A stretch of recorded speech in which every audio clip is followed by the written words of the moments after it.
Sir Ugadi పంచాంగ శ్రవణంలో సంవత్సర ఫలితాలైతే ఎలా ఉంటుంది? ఈ ఉగాది పంచాంగ శ్రవణంలో ప్రధానంగా ఇందాక మీరు అడిగారు ఉగాది అంటే ఏమిటి అని. అవును. ఆ ఉగాది అంటే ఏమిటిలో ఈ పంచాంగ శ్రవణం చేయడం ముఖ్య కార్యక్రమం. అంటే మనకి పంచాంగ శ్రవణం చేయడం వల్ల ఎటువంటి ఫలితాలు సిద్ధిస్తాయంటే, శ్రీకళ్యాణ గుణావహం రిపుహరం దుస్వప్న దోషావహం గంగాస్నాన విశేష పుణ్య ఫలదం గోదాన తుల్యం నృణాం ఆయుర్వృద్ధిదముత్తమం శుభకరం సంతాన సంపత్ప్రదం నానా సౌఖ్య సుసాధనం సముచితం పంచాంగమాకర్ణ్యత. అంటే గంగా స్నాన విశేష పుణ్యఫలదం.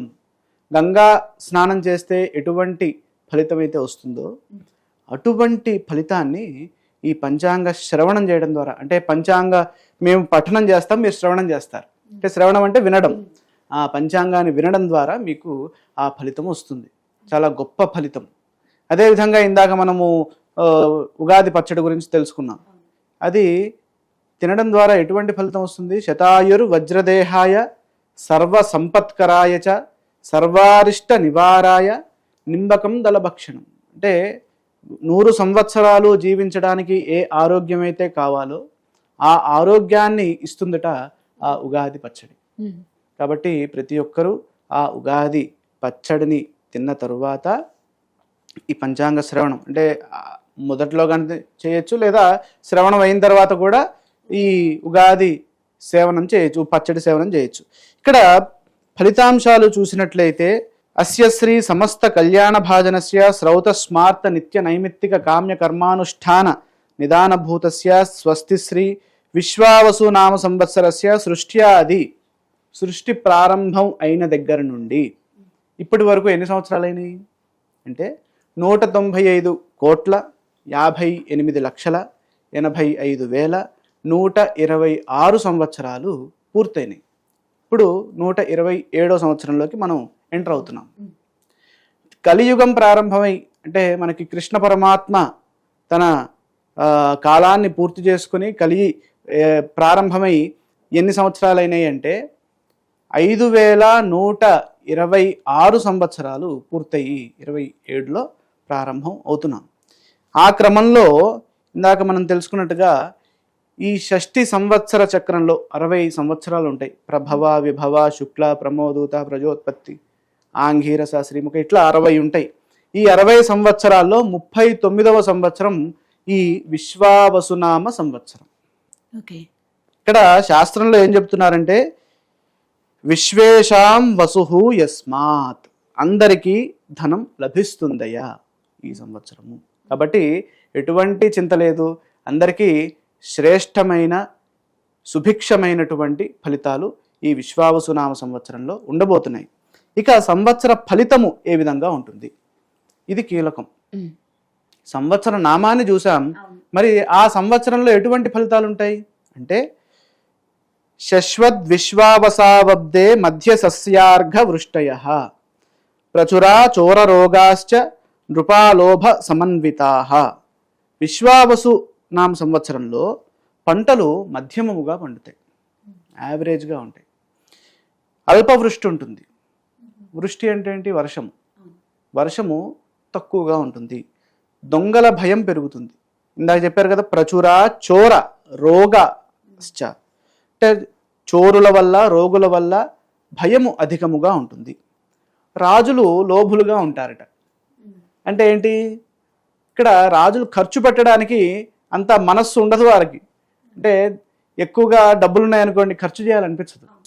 అవును. కాబట్టి రాజులు లోభులుగా ఉంటారు. అంటే ఇక్కడ చెప్పాల్సినటువంటి అంశం ఏంటంటే, ఏవైతే పథకాలు అమలు చేశారో వాటిని అమలు చేసే క్రమంలో వెనుకడుగు వేయకుండా ముందుకు వెళ్ళాలి అనేటటువంటి సూచన. ఇక్కడ ప్రధానంగా చూసినట్లయితే, అసలు ఇవన్నీ ఎందుకు చెప్పుకుంటున్నాం మనం? మన భారతదేశము వ్యవసాయ ఆధారిత ప్రాంతం. అంటే మనకి పంటలు ఎలా పండుతాయి, తర్వాత వర్షాలు ఎలా పడతాయి, తర్వాత ధరవరలు ఎలా ఉంటాయి, పండిన పంట బయటికి ఎలా మనకి అది ఏంటి వ్యాపారం అవుతుంది, ఇవన్నీ ఆ ఫలితాలు ముందుగానే మనకి ఋషులు ఈ విధంగా ఈ రూపంలో మనకి చెబుతూ ఉన్నారు. ఈ క్రమంలో చూసినప్పుడు ప్రధానంగా ఈ సంవత్సర రాజు ఉంటారు. అంటే సంవత్సరము మనకి ఎప్పుడు ప్రారంభం అవుతుంది? 30వ తారీఖు. 30వ తారీఖు ఏ వారం అమ్మా? ఆదివారం. ఆదివారం. ఆదివారానికి అధిపతి ఎవరు?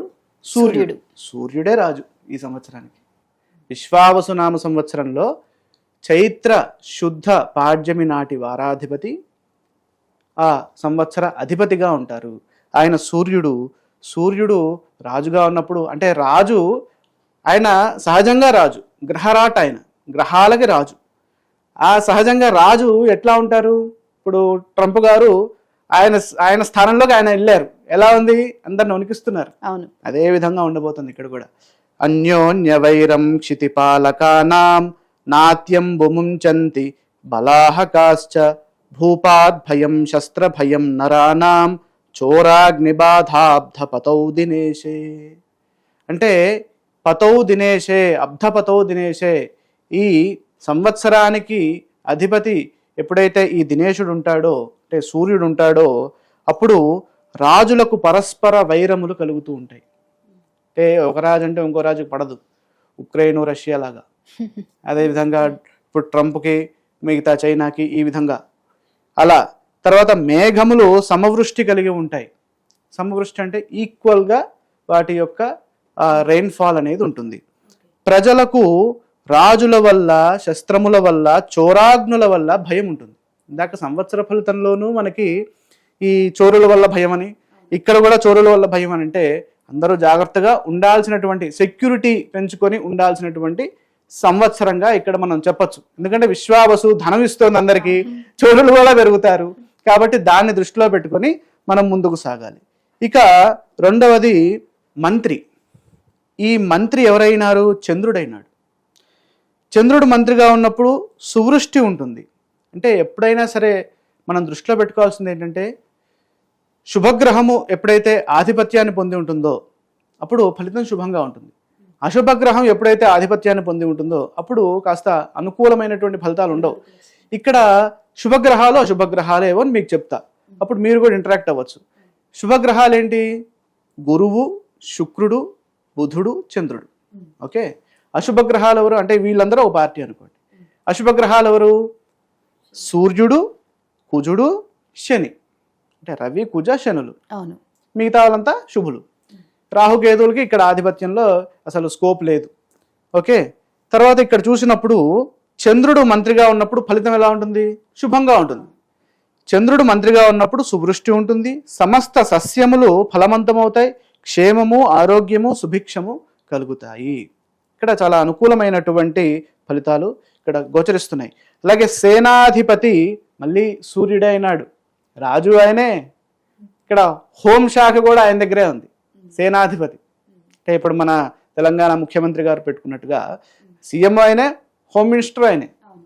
అదేవిధంగా ఇక్కడ కూడా సూర్యుడు రాజు అయినాడు, అదేవిధంగా సేనాధిపతి. ఇంకా ఎట్లా ఉంటుందో చూడండి, ఫుల్ టైట్ సెక్యూరిటీ. సేనాధిపతి అయినప్పుడు రవి రాజులకు పరస్పర యుద్ధం కలుగుతుంది. అక్కడ మనం ఏం చూసాం? అదే ఫలితాన్ని చూసాం. మబ్బులు వాయుపీడచే కొద్దిపాటి వర్షమును కురిపిస్తాయి, రక్తధాన్యములు సమృద్ధిగా ఉంటాయి. ఇక సస్యాధిపతి గురువు. బృహస్పతి సస్యాధిపతి అయినప్పుడు యవలు, గోధుమలు, శనగలు పరిపూర్ణముగా పండుతాయి. పసుపు రంగు నేల చాలా చక్కగా పండుతుంది. అంటే మనకి బ్లాక్ సాయిల్, రెడ్ సాయిల్, తర్వాత ఎల్లో సాయిల్స్ ఇవన్నీ ఉంటాయి కదా, అలువిలి సాయిల్స్, ఇవన్నీ. ఈ సాయిల్స్లో మనకి పసుపు రంగు నేల చాలా అనుకూలంగా పండుతుంది. ఇది ఎందుకు చెప్తున్నాం? రైతులకి ఇన్ఫర్మేషన్ అన్నమాట. ఇది మనకు కాదు, ఇది భారతదేశానికి రైతే వెన్నుముక. కాబట్టి ఆయన బలంగా ఉంటే మనందరం సుభిక్షంగా ఉంటాం. కాబట్టి వారికి మేలు చేకూరే విధంగా మనం ముందుగా వెదర్ ఫోర్కాస్ట్ ఎలా చేస్తున్నామో సంవత్సరం మొత్తం ఎలా ఉంటుందో చెప్తున్నాం అన్నమాట. తర్వాత కుజస్య ధాన్యాధిపతిత్వ ఫలము.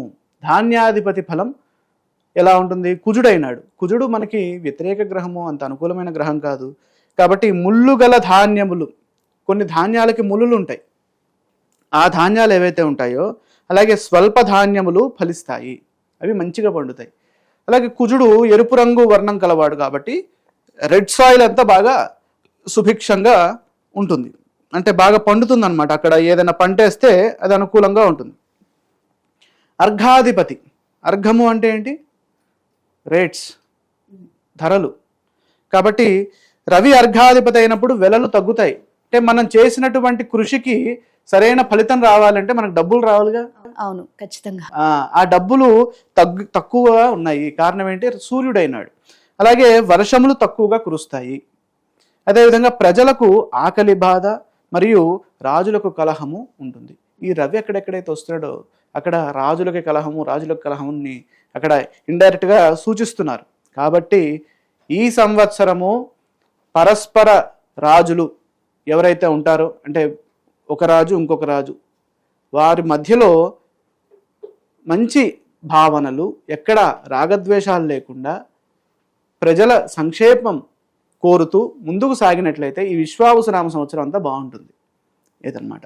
తర్వాత మేఘాధిపతి అంటే మేఘాధిపతి అంటే క్లౌడ్స్కి అధిపతి ఎవరు? సూర్యుడు. ఆయన కూడా సూర్యుడే. సూర్యుడు మేఘాధిపతి అయినప్పుడు పంటలు స్వల్పముగా పండుతాయి, భయము అధికంగా ఉంటుంది, ఖండవృష్టి కలిగి ఎర్రని ధాన్యము బాగా పండుతాయి. అంటే రెడ్ రైస్ అంతా బాగా పండుతుంది. రెడ్ రైసు, తర్వాత రెడ్ గ్రామ్స్, ఇవన్నీ.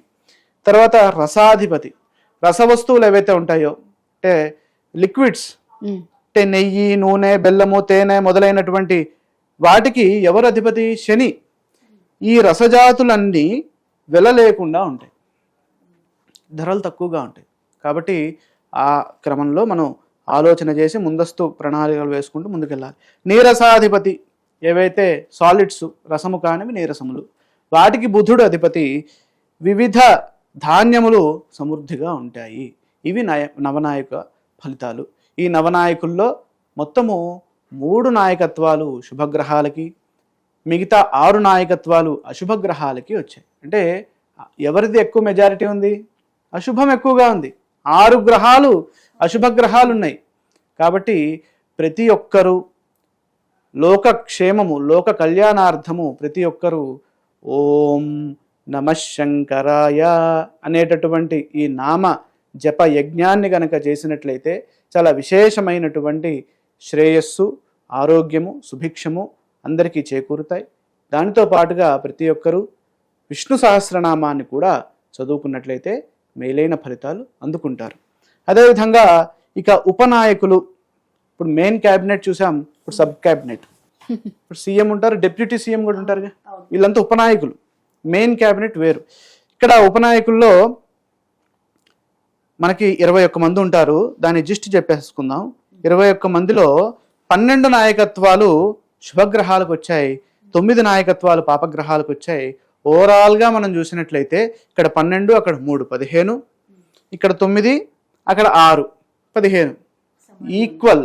అంటే ఇక్కడ శుభము అశుభము 2 ఈక్వల్గా ఉన్న కారణం చేత మనము ఎంత దైవ బలాన్ని పెంచుకొని ముందుకు సాగినట్లయితే ఆ దైవ బలం మనల్ని అంత ఒక గొడుగులాగా కాపాడుతుంది, ఎండలో గొడుగులాగా మనల్ని రక్షిస్తూ మనల్ని ముందుకు తీసుకెళ్తుంది అనేది సారాంశం. అదేవిధంగా ఈ సంవత్సరము మేఘాలు ఎక్కడెక్కడ కురుస్తాయి అంటే, మీకు మేఘము ఉత్పత్తి అవుతుంది, అది ఎక్కువగా కొండల మీద పడుతుందా, నదుల మీద పడుతుందా, ప్రజలు ఉండే చోట పడుతుందా, ఇలాంటివి ఎట్లా ఉంటాయి అన్న విషయాన్ని చూస్తే 60 యోజన విస్తీర్ణం 100 యోజనమున్నతం ఆఢకస్య ప్రమాణంతు దేవమానేన గణ్యతే 10 భాగా సముద్రేషు 10 భాగాలు సముద్రంలో పడతాయిట. అలాగే పర్వతేషు సప్తచ అంటే కొండల మీద, మౌంటైన్స్ మీద, హిల్స్ మీద 7 భాగాలు పడతాయి. 2 భాగౌ భువి పర్జన్య భూమి మీద 2 భాగాలు మాత్రమే పడతాయి. అలాగే ఈ విధంగా వాటి యొక్క విభజన ఉన్నది. ఇక ఈ సంవత్సరము పుష్కరాలు ఏ నదికి వస్తున్నాయి? ఈ సంవత్సరం సరస్వతీ నది పుష్కరాలు వస్తున్నాయి. ఇక రాబోతోంది మే 14వ తారీఖు దేవగురు బృహస్పతి మిథున రాశిలోకి ప్రవేశం చేస్తున్నారు. ప్రవేశం చేయడంతో మనకి ఆ సరస్వతి నదిలోకి ఆ దేవగురు బృహస్పతి సార్ధ త్రికోటి రాజ సహిత ఆయన, అంటే అంతమంది 33 కోట్ల దేవతలతో ఆయన అక్కడ ఉంటారు బృహస్పతి. అంటే సరస్వతి నది పుష్కరం, ఇది బద్రీనాథ్ దగ్గర ఉన్నది. ఆ సరస్వతి నది అక్కడ మనకి అంతర్వాహినిగా ఇక్కడ ప్రయాగ్రాజ్లో కూడా ఉంది, అక్కడ కూడా స్నానాలు అవి చేసుకోవచ్చు. ఇది వైశాఖ విశ్వావసునామ సంవత్సర వైశాఖ బహుళ తదియ అంటే 15 మే 2025 నుండి 26 మే 2025 వరకు ఈ పుష్కరాలు అనేవి ఉండబోతున్నాయి. అంటే వైశాఖ బహుళ తదియ నుండి వైశాఖ బహుళ చతుర్దశి వరకు ఈ సరస్వతి నదికి పుష్కరాలు ఉంటాయి. ఇక మౌఢ్యమి విషయ అంటే మనకి ఇప్పుడు పెళ్లికి ముహూర్తాలు ఉన్నాయండి అని అడుగుతారు. అవును. అది ఎవరు నిర్ణయిస్తారు గ్రహాల్లో అంటే గురు శుక్రులు నిర్ణయిస్తారు. గురు శుక్రులు ఎందుకంటే శుభగ్రహాలు ఆయనేమో దేవగురువు బృహస్పతి, అలాగే ఈయనేమో దైత్య గురువు శుక్రాచార్యులు, ఇద్దరూ గురువులే. ఇక్కడ శుక్రుడు దేనికి కారకుడు? శుక్రో వివాహం భాగ్యంచ భోగస్థానంచ వాహనం. శుక్రుడు వివాహకారకుడు. గురువు గురుణా దేహపుష్టిశ్చ బుద్ధి పుత్ర అర్ధ సంపద. అంటే మంచి సుసౌఖ్యము, సంపద, అర్థము అంటే ఆర్థిక విషయము, తర్వాత కుటుంబ విషయాలు, ఇవన్నీ వివాహానికి సంబంధించినటువంటి అంశాలన్నీ ఈ గురువు శుక్రుడు దగ్గర చూస్తూ ఉంటాం. ఈ క్రమంలో చూసినప్పుడు జూన్ 9 నుంచి జూలై 9 వరకు ఈ గురువు మౌఢ్యమే ఉన్నది. కాబట్టి ఈ సమయంలో ముహూర్తాలు ఉండవు. తర్వాత శుక్రమౌఢ్యం ఎప్పుడుంది? శుక్రమౌఢ్యమి నవంబర్ 26 నుండి ఫిబ్రవరి 17 వరకు ఈ శుక్రమౌఢ్యమి ఉండబోతోంది. అంటే చాలా ఎక్కువ కాలము.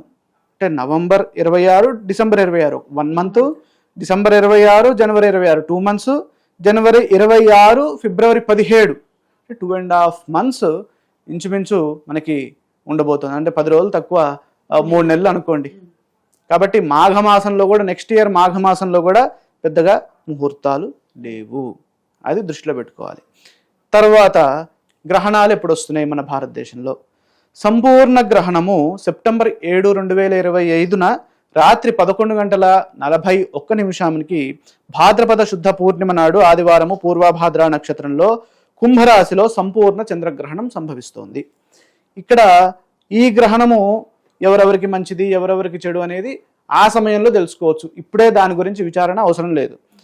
ఇక పాక్షిక చంద్రగ్రహణం అది మార్చి 3, 2026. ఇప్పుడు మనం 25లో ఉన్నాం. నెక్స్ట్ ఇయర్ ఇది కూడా ఎక్కువగా కనపడదు.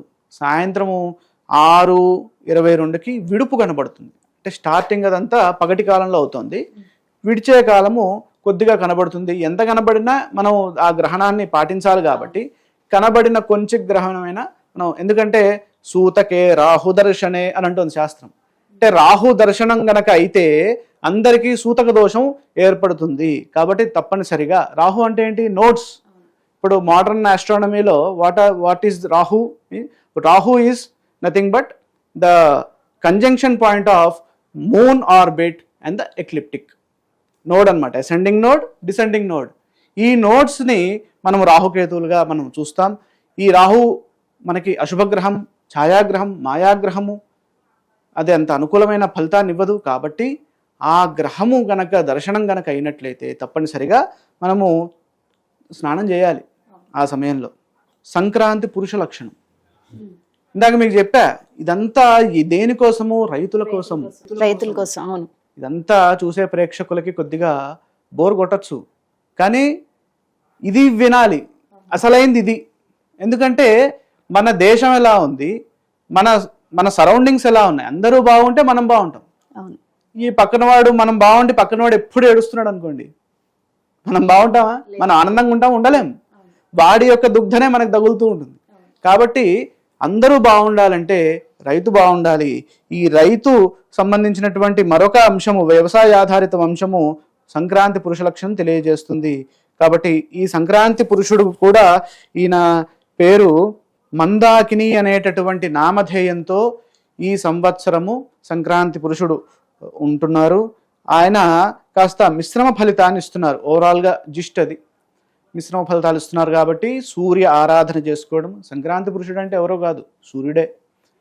ఆయన ఏ వారంలో ఆ సంక్రమణం చేస్తున్నారు, ఏ నక్షత్రంలో సంక్రమణం చేస్తున్నారు, అలాగే ఏ కరణంలో సంక్రమణం చేస్తున్నారు, వీటిని ఆధారం చేసుకొని మనము ఈ ఫలితాన్ని చెప్తాం. ఆ క్రమంలో కాస్త యావరేజ్ రిజల్ట్ని చూపిస్తోంది. కాబట్టి సూర్యారాధన, వీలైతే అరుణపారాయణ చేసినట్లయితే, అంటే పరస్పరంగా మనం అందరూ హెల్ప్ చేసుకోవాలి. ఇప్పుడు వేద పండితులు అరుణపారాయణ చేయాలి, ఎందుకు? సూర్యదోషం ఉంది కాబట్టి. వ్యవసాయం వాళ్ళు దీన్ని చేయాలి. అంటే యాగం చేస్తే ఏమవుతుందంటే మనకి వర్షాలు పడతాయి. అవును.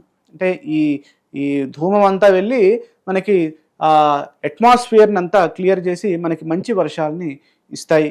అది చాలాసార్లు ప్రూవ్ అయింది. కాబట్టి దాన్ని దృష్టిలో పెట్టుకొని ప్రతి ఒక్కరూ సూర్య ఆరాధన చేసుకోవడం ద్వారాగా మేలైన ఫలితాలు సిద్ధిస్తాయి. ఇక మనము ఎప్పటి నుంచో ఎదురు చూస్తున్నటువంటి రాశి ఫలితాలు. అంటే నా రాశి ఎలా ఉంది, అవును, నాకు ఎలా ఉంది ఈ సంవత్సరం, నా ఉద్యోగం ఎట్లా ఉంది, నా పిల్లలు ఎలా ఉన్నారు, నా సంపద ఎలా ఉంది, నా మ్యూచువల్ ఫండ్స్ పెరుగుతాయా తగ్గుతాయా, ఇవన్నీ చెప్పేటటువంటి స్థితి ఇక్కడ గోచరిస్తోంది. ఇక్కడ ఆదాయ వ్యయాలు గనక చూసినట్లయితే ఈ సంవత్సరము మేషరాశి వారికి ఆదాయము 2, వ్యయం 14, రాజపూజ్యం 5, అవమానం 7. అంటే ఇక్కడ ఈ ఆదాయ వ్యయాలు ఏం తెలియజేస్తాయి? సామాజిక పరిస్థితిని తెలియజేస్తాయి. అంటే సమాజంలో మనకు ఉన్నటువంటి గౌరవము, మర్యాద, సమాజంలో మనము ఎంజాయ్ చేస్తున్నటువంటి ఆ కంఫర్ట్స్ ఎలా ఉంటాయి అవన్నీ. ఇప్పుడు ఆదాయం 2 అంటే చాలా తక్కువ, వ్యయం 14 చాలా ఎక్కువ. ఎక్స్పెండిచర్ ఈజ్ టూ హై, చాలా హై. కాబట్టి మనము we have to increase our savings. This is the time to increase your savings.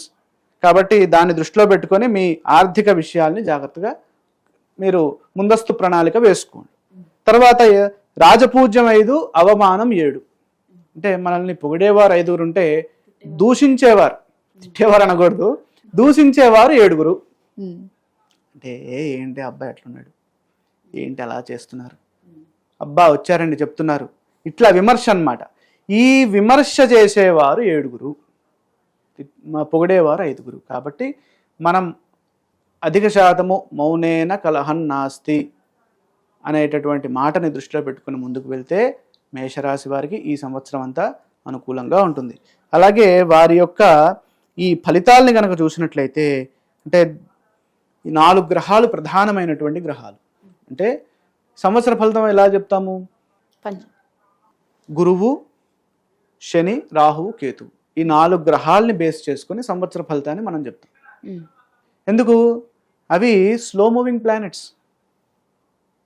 గురువు will posit in 1 sign for 1 year.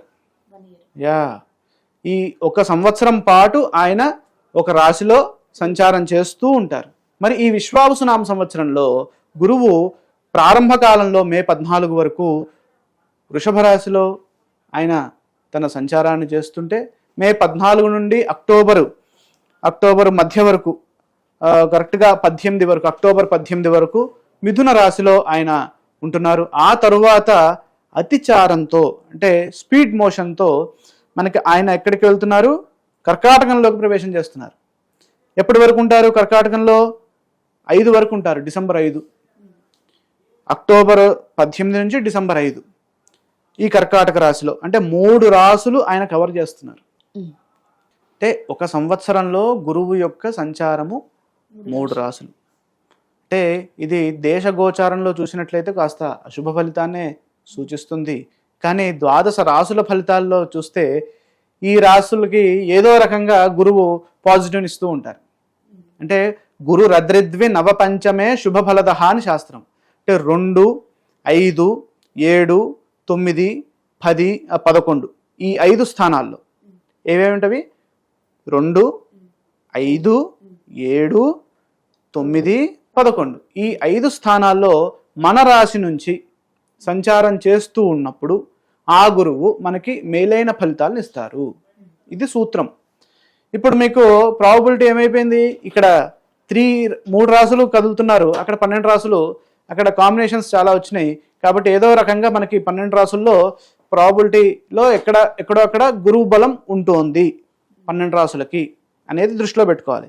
అలాగే శని సంచారము మార్చి 29 నుండి ఈ మీన రాశిలోకి ప్రవేశం చేస్తున్నారు. ఆయన 2.5 years ఉంటారు ఒక రాశిలో. అంటే చాలా వ్యాస్ట్ స్పాన్. తర్వాత రాహువు, కేతువు. రాహువు కుంభరాశిలోకి ప్రవేశం చేస్తున్నారు, మీనం నుండి కుంభంలోకి. ఆయన బ్యాక్వర్డ్ మోషన్ ఉంటుందన్నమాట రాహుకి. మిగతా గ్రహాలన్నిటికీ ఫార్వర్డ్ మోషను, ఈ రాహుకి బ్యాక్వర్డ్. కాబట్టి ఆయన మీనం నుండి కన్యలోకి 19 మేన వస్తున్నారు. అలాగే కేతువేమో ఈ కన్యా రాశి నుండి సింహరాశికి వెళ్తున్నారు. ఓకే, ఇక్కడ ఇవి దృష్టిలో పెట్టుకోవాలి. అంటే ఇది ఫీల్డింగ్ అనమాట. ఇది కరెక్ట్గా ఇప్పుడు ఈ ప్లానెటరీ పొజిషన్ మన మైండ్లో ఉంటే ద్వాదశ రాశుల ఫలితాలు అర్థమవుతాయి. ఆ క్రమంలో చూసినప్పుడు ఇక్కడ మేషరాశి వారికి మే 14 వరకు ద్వితీయ స్థానంలో విశేషమైనటువంటి బృహస్పతి బలం బాగుంది. మే 14 వరకు. ప్రాప్నోర్యేర్థాన్ విరిరపి కురుతే కాంతాస్యాబ్ధే భ్రమర విలసితం. అంటే చాలా గొప్ప శుభ ఫలితాలని ఇస్తారు ఆయన. అంటే ద్వితీయ స్థానంలో ఉన్నప్పుడు మంచి వాక్కు, తర్వాత చాలా చక్కటి ధనము, కుటుంబ సంబంధమైనటువంటి అంశాల్లో మంచి పురోగతి ఇవన్నీ ఉంటాయి. కాబట్టి వారికి ఆ విధంగా బాగుంది గురుబలం. తర్వాత ద్వాదశ స్థానంలో ఉన్నటువంటి శని బలము అనుకూలంగా లేదు. ఏలినాటి శని ప్రారంభమైంది మేషరాశి వారికి. అంటే ఏలినాటి శని ఎప్పుడైతే ప్రారంభమవుతుందో అప్పుడు మనం చాలా జాగ్రత్తగా ఆచితూచి ముందుకు సాగాలి. అలాగే ద్వాదశ స్థానంలో సంవత్సర ప్రారంభంలో రాహు ఉంటారు. తర్వాత మే 18 నుండి లాభంలో రాహువు, తర్వాత ఉత్తరార్ధంలో కేతువు 6వ రాశిలో, పూర్వార్ధంలో 6వ రాశిలో కేతువు, ఉత్తరార్ధంలో 5వ రాశిలో. అంటే ఏదో రకంగా రాహుకేతువులు మేషరాశిని కాపాడుతున్నాయి. అలాగే గురువు కూడా మే వరకు కాపాడుతున్నారు. ఇక శని ఒక్కరే అనుకూలంగా లేరు. అంటే 75% శుభ ఫలితాలు ఉన్నాయి. కాబట్టి చాలా అనుకూలమైనటువంటి ఫలితమే 75 అంటే. 100కి 75 మార్క్స్ అంటే చాలా మంచివి. ఈ రాశి వారికి అదృష్ట యోగం 75% బాగుంది. ఆదాయం కంటే ఖర్చు అధికంగా కనబడుతోంది. కాబట్టి ధనాన్ని జాగ్రత్తగా వాడుకోవాలి. సమాజంలో మంచి గుర్తింపు, గౌరవాలు ఉంటాయి. సున్నితంగా మాట్లాడడం ద్వారాగా మేలు చేకూరుతుంది. సంవత్సరం ప్రారంభంలోనే శుభాలు ఉంటాయి. అదృష్ట యోగం కొనసాగుతోంది. అనుకున్నది సాధిస్తారు. విజయ అవకాశాలు పెరుగుతాయి. పట్టుదలతో కృషిని కొనసాగించండి. అభీష్ట సిద్ధి కలుగుతుంది. బంగారు భవిష్యత్తుకు బాటలు వేస్తారు. వృత్తి, ఉద్యోగ, వ్యాపారాల్లో ఆశించిన ఫలితాలు సిద్ధిస్తాయి. గురువు ద్వితీయ స్థానంలో ఉన్నప్పుడు ధన సంపాదన బాగుంటుంది. కుటుంబ పరంగా అభివృద్ధి ఉంటుంది. సమాజంలో మంచి గౌరవం లభిస్తుంది. కానీ ఉత్తరార్ధంలో గురువు బలము తృతీయ స్థానంలో, అలాగే చతుర్థ స్థానంలో ఉన్న కారణం చేత గురుబలం తక్కువగా ఉంటుంది. వృత్తి, ఉద్యోగ, వ్యాపారాల్లో ఎదురయ్యే సమస్యలను బుద్ధిబలంతో అధిగమించాలి. మేషరాశి వారికి ఏలినాటి శని ఈ సంవత్సరమే ప్రారంభమైంది కాబట్టి మనం చేస్తున్నటువంటి పనుల్లో ఆటంకాలు ఎదురుకాకుండా జాగ్రత్తగా పనిచేయాలి. అపార్థాలకు అవకాశం కల్పించవద్దు. దగ్గర వారితో విభేదాలు వద్దు. ఆరోగ్యంపై శ్రద్ధ పెంచాలి. రాహువు ఏకాదశ స్థానంలో ఉన్నప్పుడు సౌభాగ్య సిద్ధి కలుగుతుంది. అదేవిధంగా సంపదలు సమకూరుతాయి. పంచమకేతువు వల్ల ఖర్చులు పెరిగే అవకాశం ఉంది, జాగ్రత్త పడాలి. అలాగే ఈ రాశి వారికి ఒక 7 అంశాలు ఏ విధంగా ఉన్నాయో క్లుప్తంగా చూద్దాం.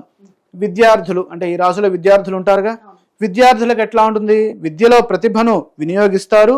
పోటీ పరీక్షల్లో విజయం లభిస్తుంది. మే 14 వరకు విద్యాయోగం చాలా అద్భుతంగా ఉంది. దాన్ని కంటిన్యూ చేయండి. తర్వాత కూడా ఏకాగ్రత కోసం ఓం ఐం సరస్వత్యై నమః అనే నామాన్ని ఎక్కువగా జపిస్తూ ఉన్నట్లయితే కాన్సన్ట్రేషన్ లెవెల్స్ పెరుగుతాయి. అదేవిధంగా వృత్తిలో కొత్త అవకాశాలు వస్తాయి. ఉన్నత స్థానాలను అధిరోహిస్తారు. అయితే వచ్చిన అవకాశాన్ని సద్వినియోగం చేసుకుంటూ ముందుకు సాగాలి అనేది ఇక్కడ సూచిస్తోంది. ఉద్యోగంలో పదోన్నతులు, పనిలో గుర్తింపు వస్తుంది. వ్యాపారంలో లాభదాయకమైనటువంటి ఒప్పందాలు ఏర్పడతాయి. ధనము పరంగా చూసినట్లయితే మంచి ఆదాయం ఉన్నది. ఆదాయముతో పాటు ఖర్చులు కూడా ఎక్కువగా ఉన్నాయి. ఇందాక మనం వ్యయము 14 అని చూసాం కాబట్టి దాన్ని దృష్టిలో పెట్టుకోవాలి. అదృష్టపరంగా చూస్తే గురువు, రాహువుల వల్ల అదృష్టం ఉంటుంది. అడ్డంకులు తొలగి విజయాన్ని అందుకుంటారు కార్యసిద్ధి విషయంలో. కాబట్టి మొత్తం మీద మేషరాశి వారికి 75% గ్రహబలం అనుకూలంగా ఉంది. కాబట్టి ప్రత్యేకంగా గ్రహ ధ్యానాలు చేయాల్సినటువంటి పని లేదు. ఇష్టదేవత ఆరాధన చేసుకుంటే మంచి విజయం పొందవచ్చు. ఇక్కడ ఇప్పుడే ఏలినాటి శని ప్రారంభమైంది కాబట్టి ఏదో పెద్ద నెగిటివ్ జరిగిపోతుంది అనేటటువంటి ఫీలింగ్ మనసులో నుంచి తీసేయండి. శని ఆరాధన. ఓం నీలాంజన సమాభాసం రవిపుత్రం యమాగ్రజం ఛాయా మార్తాండ సంభూతం తం నమామి శనైశ్చరం. ఈ శ్లోకాన్ని కనీసం 11 సార్లు చదువుకోండి. ఏలినాటి శని దోష పరిహారము అక్కడ జరుగుతుంది.